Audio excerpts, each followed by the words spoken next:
এই যে স্টেজ, এই স্টেজের পেছনে যতটুকু অংশ রয়েছে এই সম্পূর্ণ অংশটুকুতে হচ্ছে বিদেশি মুসল্লি যারা আছেন ওনারা থাকেন। আপনারা টিভিতে যত লাইভ দেখেন যে সরাসরি মাঝখান দিয়ে মুসল্লিরা হেঁটে যাচ্ছেন আর দুই পাশে তাঁবু, সেই ভিডিওটি হচ্ছে এই ওয়াশরুমের এই কোণা থেকে নেওয়া হয়। আসসালামু আলাইকুম রহমতুল্লাহি ওবারাকাতু।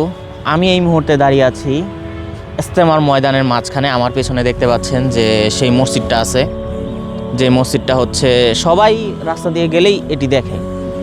আর আজকের ভিডিওতে আপনাদেরকে আমি যেটি দেখাবো সেটি হচ্ছে ইজতেমা উপলক্ষে এখানে কার্যক্রম কেমন চলছে, কতটুকু কাজ শেষ হয়ে গেছে আর কি কি কাজ বাকি রয়েছে। তাহলে চলুন আজকের ভিডিওটি শুরু করা যাক।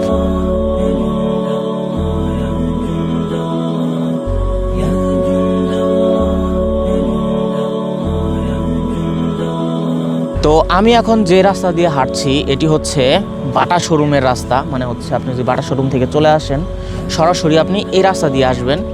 আর আপনি যদি স্টেজে যেতে চান তাহলে আপনাকে এই রাস্তা ধরেই এগিয়ে যেতে হবে। আর আমার আশেপাশে দেখতে পাচ্ছেন যে এখানে অনেক বাঁশ লাগানো হয়ে গেছে, বাঁশের উপর নাম্বার লাগানো শেষ, মাইক্রোফোন লাগানো শেষ, এমনকি বাতিও লাগানো শেষ।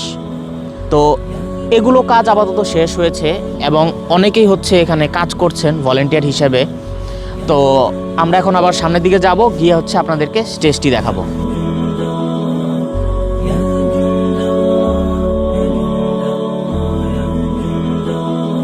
আমি এখন এই একটা বিল্ডিংয়ের সামনে দাঁড়িয়ে আছি। এটি হচ্ছে একটি ওয়াশরুম, 16 নম্বর বিল্ডিং। আপনারা টিভিতে যত লাইভ দেখেন যে সরাসরি মাঝখান দিয়ে মুসল্লিরা হেঁটে যাচ্ছেন আর দুই পাশে তাঁবু, সেই ভিডিওটি হচ্ছে এই ওয়াশরুমের এই কোণা থেকে নেওয়া হয়। বেসিক্যালি সামনে যখন আমি আপনাদেরকে ইজতেমার ভিডিও দেখাবো তখন আপনাদেরকে এই জায়গাটিও আমি দেখাবো যে এখান থেকে কি সুন্দর একটা ভিউ দেখা যায়। আর এখন যে ভিউটি দেখা যাচ্ছে সেটি আপনাদেরকে আমি এখন দেখাচ্ছি।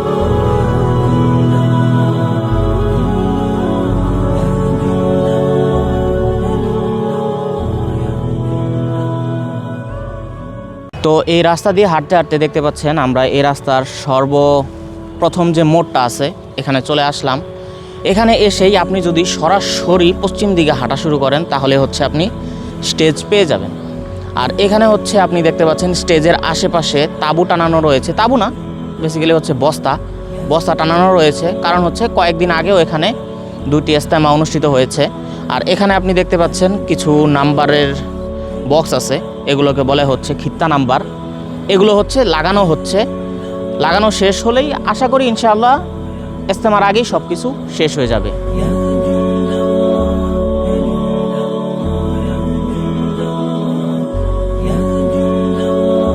তো আমি এখন চলে আসলাম ইজতেমার ময়দানের সেই স্টেজের সামনে যেখান থেকে হচ্ছে বয়ান করা হয়ে থাকে। আপনারা দেখতে পাচ্ছেন আমার পেছনে স্টেজ আর চারিদিকে বেড়া দেওয়া রয়েছে, যার জন্য আমি আপনাদেরকে এর কাছে গিয়ে দেখাতে পারছি না। আমি 1 বছর আগে একটি ভিডিও করেছিলাম যেখানে আমি আপনাদেরকে স্টেজের কাছে গিয়ে স্টেজটি দেখিয়েছিলাম যে আসলে কোথা থেকে বয়ান করা হয়, স্টেজটি আসলে কতটা বড়, কী আসে বিষয়। আমার এখানে দেখতে পাচ্ছেন যে স্টেজটি আসলে অনেকটা বড়, যদিও বা কাছে যেতে পারছি না।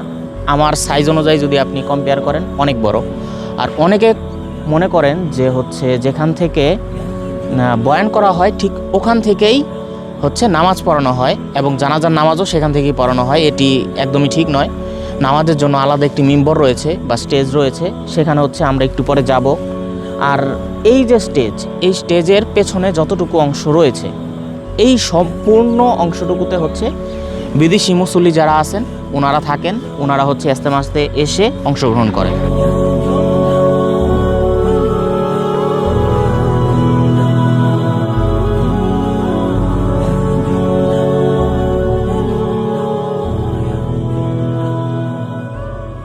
তো আমরা এখন চলে আসলাম ঠিক স্টেজের পেছন সাইডে, যেখানে হচ্ছে ফরেনাররা থেকে থাকেন। এই যে দেখতে পাচ্ছেন ওনাদের জন্য তাঁবু না, টিন দিয়ে হচ্ছে ঘর বানানো হচ্ছে, এখানে ওনারা থাকবেন। স্টেজের পেছনে যতটুকু অংশ রয়েছে সম্পূর্ণ অংশটুকুতেই হচ্ছে ফরেনাররা থাকে। এখানে যে সকল ওয়াশরুমগুলো আছে এগুলো হচ্ছে ফরেনাররা ইউজ করে থাকেন।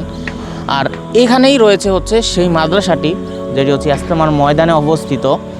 আর এই মাদ্রাসার উপরই গত বছর হামলা হয়েছিল, সেটিও আমি আপনাদেরকে গত বছরের ভিডিওতে দেখিয়েছিলাম।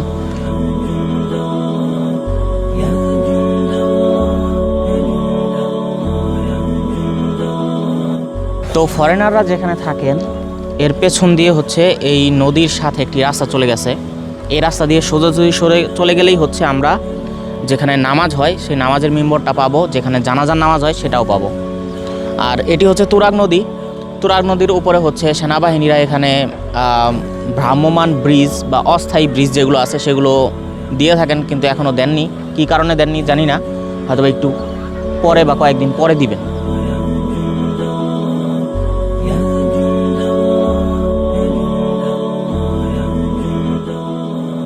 তো চলতে চলতে এখন আমরা চলে আসলাম হচ্ছে নামাজের মিম্বরের কাছে। দেখতে পাচ্ছেন এখানে একটি স্টেজ বানানো হচ্ছে, এখনও বানানো হয়নি, একদম হুবহু বয়ানের স্টেজের মতোই, কিন্তু এখানে নামাজ পড়ানো হয়। আর হচ্ছে ইজতেমার সময় ভার্সিটির স্টুডেন্টদের জন্য, স্কুল কলেজ ইউনিভার্সিটি স্টুডেন্টদের জন্য যে সকল শিক্ষণীয় জিনিস রয়েছে, বয়ানের স্টেজ থেকে বলা হয় যে আপনারা যারা শিখতে চান, ইউনিভার্সিটির স্টুডেন্ট আছেন বা কলেজের স্টুডেন্ট আছেন, তারা যদি ইসলাম সম্পর্কে বিভিন্ন জিনিস তালিম নিতে চান তাহলে এখানে আসতে পারেন। তো সেই তালিমগুলোও হচ্ছে এখানে দেওয়া হয়। আর এই যে এখানে পাশে হচ্ছে আপনারা দেখতে পাচ্ছেন একটি তাঁবুর মতো টানানো হচ্ছে, এটা আসলে ফরেনারদের জন্যই বানানো, যে এখানে যারা হচ্ছে বিদেশি ইমাম রয়েছেন তারা হচ্ছে এখানে থাকেন, থেকে হচ্ছে এখানে নামাজ পড়ান। আর সবথেকে বড় যে কথাটা সেটা হচ্ছে জানাজার নামাজও এখানেই পড়ানো হয়। আর এখান থেকেই হচ্ছে ইজতেমার ময়দানের শুরু বলতে পারেন। এখানে যদি কেউ নামাজ পড়ায় তাহলে সবাই হচ্ছে এক এক করে ইমামের পেছনে দাঁড়াতে পারবে। আর যদি বয়ানের স্টেজ থেকে দাঁড়ায় তাহলে হচ্ছে ফরেনাররা বলেন বা হচ্ছে অন্যান্য যারা আছে তারা হচ্ছে ইমামের সামনে চলে আসবে, যার জন্য সেখান থেকে নামাজ পড়ানো হয় না, নামাজটা এখান থেকেই পড়ানো হয়। তো আজকে আপনারা দেখতেই পেলেন যে আসলে ইজতেমার কাজ কেমন চলছে, কতটুকু শেষ হয়েছে। আর আশা করি ইনশাআল্লাহ ইজতেমা শুরুর আগেই শেষ হয়ে যাবে। যেমন এই অংশটুকু আপনারা দেখতে পাচ্ছেন কেমন বিরান পড়ে আছে। যখন ইজতেমা শুরু হবে তখন এখানে আপনি মানুষ ছাড়া আর কিছুই দেখবেন না, তখন এখানে মানুষই ভরা থাকবে।